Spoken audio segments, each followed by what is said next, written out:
সম্মানিত সুপ্রিয় দর্শক শ্রোতা দেশ ও প্রবাস থেকে যারা আমাদের সাথে সংযুক্ত আছেন, আমাদের ভিডিও দেখতেছেন অথবা শুনতেছেন, সবাইকে জানাই আন্তরিক প্রীতি ও শুভেচ্ছা। বন্ধুরা, আমি কথা বলছিলাম একটি আপুর সাথে, প্রতিবেদন করবে, অডিও কলে সংযুক্ত হয়েছে আমার সাথে। উনি কেন আসলো প্রতিবেদনে বিস্তারিত ভিডিওতে থাকবে, আপনারা অবশ্যই ভিডিওটা কন্টিনিউ করবেন। আসসালামু আলাইকুম। ওয়ালাইকুম সালাম। আসসালামু আলাইকুম। ওয়ালাইকুম আসসালাম, ভালো আছেন? জি ভাইয়া, ভালো আছে। আপনি ভালো আছেন? এই তো আলহামদুলিল্লাহ ভালো আছি। আপু, আপনি প্রতিবেদনে কেন আসছেন বলেন একটু শুনে।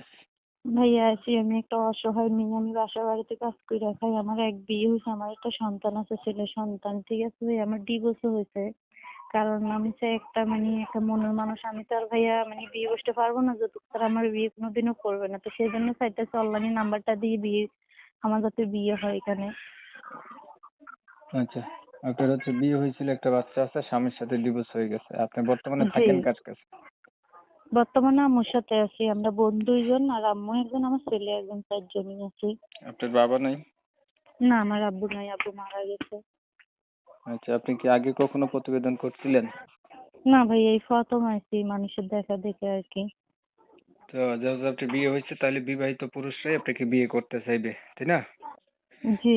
অবিবাহিতরা তো আর আপনাকে বিয়ে করতে চাবে না।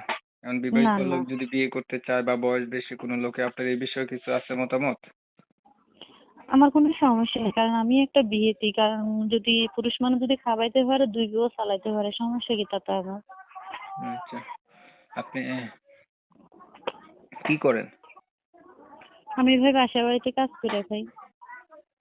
তো আপনার বিষয়টা আমি একটু ক্লিয়ার করতেছি। দর্শক শ্রোতা শুনছিলেন, এই আমার সাথে কথা বলছিল সুইট মিষ্টি কণ্ঠের অধিকারী আপুটি, হচ্ছে বিবাহিত, ওনার একটা বাচ্চাও আছে।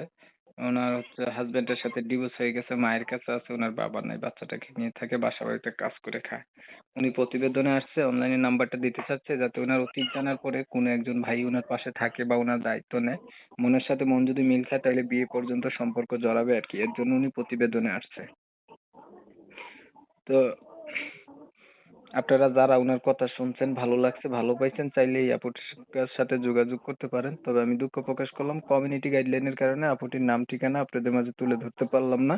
আপনারা যারা জানতে চান, ওনার সাথে ফোনে কথা বলে ওনার কাছ থেকে ওনার নাম এবং উনি কোথায় থাকে এটা জেনে নিতে পারবেন। বিস্তারিত কিছু কথা আলাপ করছি। আচ্ছা আপু, আপনি হচ্ছে লেখাপড়া আসেনি জানা? জি ভাই, আমি 7 পর্যন্ত করছি, তেমন করতে পারিনি। আলহামদুলিল্লাহ, আমি যেতে করছি এর থেকে বেশি। 7 পর্যন্ত পড়াশোনা করছি। ওনার কিন্তু হচ্ছে ক্লাস 7 পর্যন্ত লেখাপড়াও আছে। এখন আপনারা হচ্ছে যারা যারা ওনার সাথে কথা বলতে চান করতে পারেন। আর কিছু বলবেন? না ভাই, আমি আর কিছু বলার নাই। অনেক সময় নিয়ে আমার সাথে থাইকে আমার চ্যানেলের ভিডিও দেখছেন, সবাইকে জানাই এমএসকে টিভির পক্ষ থেকে অসংখ্য ধন্যবাদ। সবাই ভালো থাকবেন, সুস্থ থাকবেন।